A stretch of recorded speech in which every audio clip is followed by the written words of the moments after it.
Right ఇక details చూస్తే భద్రాద్రి కొత్తగూడెం జిల్లా మనుగూరులో గంజాయిని పసిగట్టాయి పోలీస్ స్నిపర్ డాగ్స్.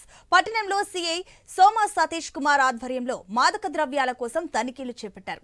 ఈ తనిఖీల్లో శివలింగాపురం గ్రామంలో గురువయ్య అనే వ్యక్తి ఇంట్లో పోలీస్ స్నిపర్ డాగ్ ను తీసుకెళ్లగా ఇంటి వెనకాల స్థలాన్ని చూపించింది.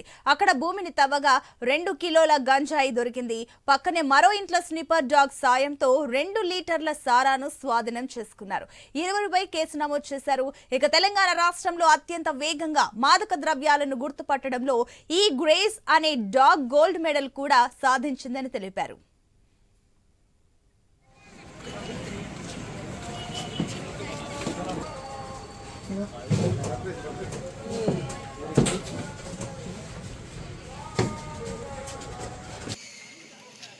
ఎదురుగా తీసుకుంటారా ఒక ఫోటో?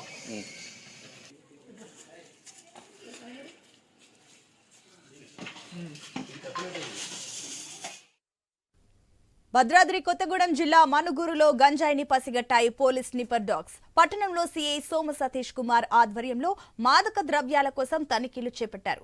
ఈ తనిఖీల్లో శివలింగాపురం గ్రామంలో గురువయ్య అనే వ్యక్తి ఇంట్లో పోలీస్ స్నిపర్ డాగ్ ను తీసుకెళ్లగా ఇంటి వెనకాల స్థలాన్ని చూపించింది. అక్కడ భూమిని తవ్వగా 2 కిలోల గంజాయి దొరికింది.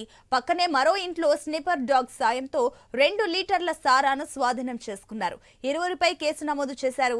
తెలంగాణ రాష్ట్రంలో అత్యంత వేగంగా మాదక ద్రవ్యాలను గుర్తుపట్టడంలో ఈ గ్రేస్ అనే డాగ్ గోల్డ్ మెడల్ కూడా సాధించిందని తెలిపారు.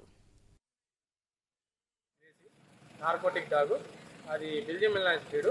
మనం ఐఐటిఎం మొయినాబాద్ హైదరాబాద్లో ట్రైనింగ్ తీసుకొని వచ్చాము. 8 మంత్స్ ట్రైనింగ్ కంప్లీట్ చేసుకొని వచ్చాము. 2023లో ఇక్కడ రావడం జరిగింది. 8 నెలలు కంప్లీట్ చేసుకొని ఇక్కడికి వచ్చిన తర్వాత మన ఎస్పీ గారి ఆదేశాల మేరకు మన డిస్టిక్లో ఉన్న అన్ని సస్పెక్టెడ్ ఏరియాస్ అన్ని పోలీస్ స్టేషన్ పరిధిలోకి చెకింగ్ పంపించారు. 2 డాగులు ట్రైనింగ్ అయిపోయి వచ్చాయి మన దగ్గరికి. 2 డాగులు ట్రైనింగ్ అయిపోతే ట్రైనింగ్లో మనకే 2 డాగులు, మన జిల్లా డాగులకి ఒకటి గోల్డ్ మెడల్, ఇంకో డాగ్కి సిల్వర్ మెడల్ రావడం జరిగింది. ఈరోజు డ్యూటీ నిమిత్తము మనుగూరు వచ్చాము. మనుగూరు వచ్చి మన ఎస్ఐ గారి ఆధ్వర్యంలో ఇక్కడ సస్పెక్ట్ ఏరియాలు చెక్ చేయంగా మనకి గంజాయి దొరికింది. గ్రేసీ అనే మా డాగు గుర్తించి భూమిలో పాతిపెట్టిన డాగు గంజాయిని గుర్తించి వెలికి తీయడం జరిగింది.